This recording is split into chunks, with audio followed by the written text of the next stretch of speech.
Hi. ನಿನ್ನೆ ನಡೆದಂತ ಒಂದು ಸಣ್ಣ ಘಟನೆ ಅದು ನನ್ಗೆ ಏನೋ ಒಂದು ಸತ್ಯ ಕಲಿಸಿತು. ಅದೇನ್ ಗೊತ್ತಾ? ನಿನ್ನೆ ನಾನು ಸೂಪರ್ ಮಾರ್ಕೆಟ್ಗೆ ಹೋಗಿದ್ದೆ. ಅಲ್ಲಿ ಒಬ್ಬ ಸಣ್ಣ ಹುಡುಗ ತನ್ನ ಅಮ್ಮನ ಜೊತೆ ಶಾಪಿಂಗ್ ಮಾಡ್ತಿದ್ದ. ಅವರ ಹತ್ರ ಇದ್ದ ಕಾರ್ಟ್ ತುಂಬಾ ಫುಲ್ ಆಗಿತ್ತು. ಅದರಲ್ಲಿ ತುಂಬಾನೇ ಚಾಕ್ಲೇಟ್ಸ್, ಬಿಸ್ಕಿಟ್ಸ್ ಅಂಡ್ ಹುಡುಗ ಅಂತೂ ಫುಲ್ ಖುಷಿಯಾಗಿದ್ದ.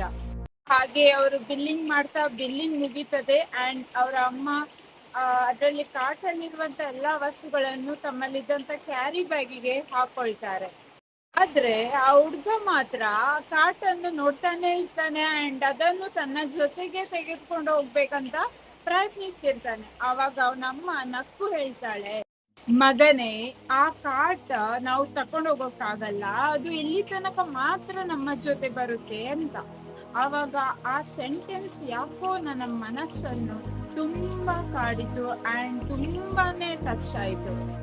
ಜೀವನವು ಹೀಗೆ ಅಲ್ವಾ? ಕೆಲವರು ನಮ್ಮ ಜೀವನದಲ್ಲಿ ಬರ್ತಾರೆ, ನಗ್ತಾರೆ, ಅಳ್ತಾರೆ, ನಮ್ ಜೊತೆ ಕನಸು ಕಾಣ್ತಾರೆ.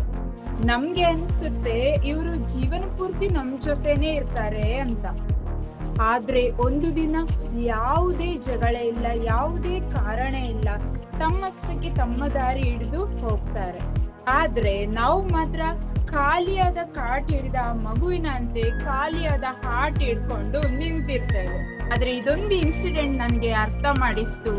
ಏನಂದ್ರೆ ಜೀವನದಲ್ಲಿ ಎಲ್ಲರೂ ನಮ್ಮವರಾಗಿರುವುದಿಲ್ಲ. ಕೆಲವರು ನಮ್ಮ ಗಮ್ಯಸ್ಥಾನವಲ್ಲ, ಅವರು ನಮ್ಮ ಪ್ರಯಾಣದ ಒಂದು ಅಧ್ಯಾಯ ಮಾತ್ರವೇ ಆಗಿರ್ತಾರೆ. ಹೋಗುವವರನ್ನು ಹಿಡಿದುಕೊಳ್ಳಲು ಪ್ರಯತ್ನಿಸಬೇಡಿ, ಉಳಿಯುವವರನ್ನು ಮಾತ್ರ ಹೃದಯದಿಂದ ಕಾಪಾಡಿ. ಯಾಕಂದ್ರೆ ಕೆಲವು ಸಂಬಂಧಗಳು ಕಾರ್ಡ್ಗಳ ಹಾಗೆ ನಮ್ಮ ಜೊತೆಗೆ ಕೊನೆಯವರೆಗೂ ಬರುವುದಿಲ್ಲ.